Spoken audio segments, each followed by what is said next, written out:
initiative. It's a first for the NBL, is it? Yeah, seat return program. It's an opportunity for our members, if they can't make our games, to return their seats and give someone else an opportunity to come. And I think that from our point of view, we want everybody to give them the opportunity to see our games, and if we can work with our members who can't make it to be able to do that, that's fantastic. And from all accounts, it is the first in the NBL to be able to do this, so we're pretty proud of it. Do you know, on average, how many wouldn't attend a game from a membership point of view? Or? Difficult to know. I mean, you can sort of have a glance at the few empty seats that might be there, but realistically, our members are pretty loyal, so they do attend a lot of games. But, you know, times like Boxing Day and New Year's Day, where we've got games when people are away with family holidays or interstate, so it's a great opportunity that they're actually not missing out on the place for a seat to be used. Great to have your stadium sort of filled to the brim every game, but when does it sort of become a problem when there are people that want to come and see this team and they can't see them in the flesh? Oh, look, I think it's a good problem to have. Obviously, we've got very loyal fans, and we've introduced some other initiatives in terms of green screen cinemas in Burnie to make sure that people can see our games and get together with other Jack Jumper supporters, and this just enhances that to allow the opportunity so that there are no empty seats. I'd love another 2,000 seats in the arena, which would be fantastic, and that'd be something we'd aim for in the future, but the reality of it is we are where we are at the moment, and unfortunately it's a supply and demand issue, but what can I say? I mean, we've got really loyal supporters, really loyal fans who get along to every game, and as you heard on the broadcast last week, it's probably the hardest place for opposition teams to come and play, and we're pretty proud of that. Is outgrowing that facility something that is in front of your mind? Oh, look, I don't think outgrowing it is. I think the reality of it is that that's what we've got. And at the moment, I can't do much about that, short of finding another 2,000 seats, and that's a big project. If you were to further renovate My State Bank Arena, what we need to be able to do is give access to our members to be able to see games in other ways, and that's what we're trying to do all the time.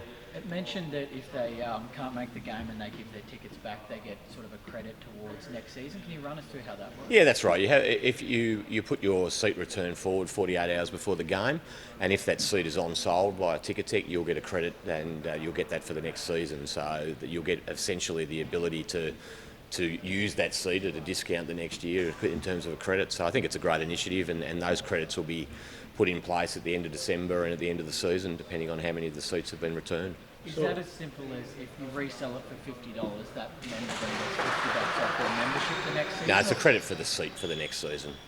Saw an article from Matt Logue about the Boomers potentially playing here next year. Is that any closer to being finalised? Oh, look, that's an initiative from Basketball Australia, obviously, and TEG Sport are the promoters for the Boomers games, and they've certainly been talking to My State Bank Arena about that, and that's something we'd like to work through.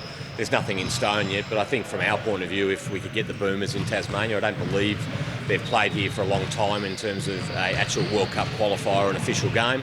But it's not a Jack Jumper initiative, it's actually a Basketball Australia and TEG Sport initiative, but we'd be very happy to support and love to see the Boomers here, love to see Jack McVeigh, who's in the squad coming up, representing his country on our home court. It'd be fantastic. How big are these types of matches, World Cup qualifiers? Is it kind of similar build-up to like a soccer World Cup qualifier? Is that kind of level of intensity? Yeah, look, it's really important. We've obviously got to get through the Asian World Cup qualifier pool, and I think it's important for us. We're ranked, I think, 3 in the world at the moment or thereabouts, so these games are very important. World Cup's a big thing for basketball, so every little bit counts, and we've got to keep winning to make sure we qualify. Speaking of Jack McVeigh, good work to sign him up for a further 2 years. Are you talking to other players at the moment about extending their current contract? Yeah, look, I think, fantastic Jack. Jack's the heart and soul of the place, as we all know, and I think that, the reaction from the crowd at last week's game just showed how much it meant to everybody that Jack's staying, and Jack's got on record to say he'd love to spend the rest of his career here, and I think if we can make that happen, we'd love to.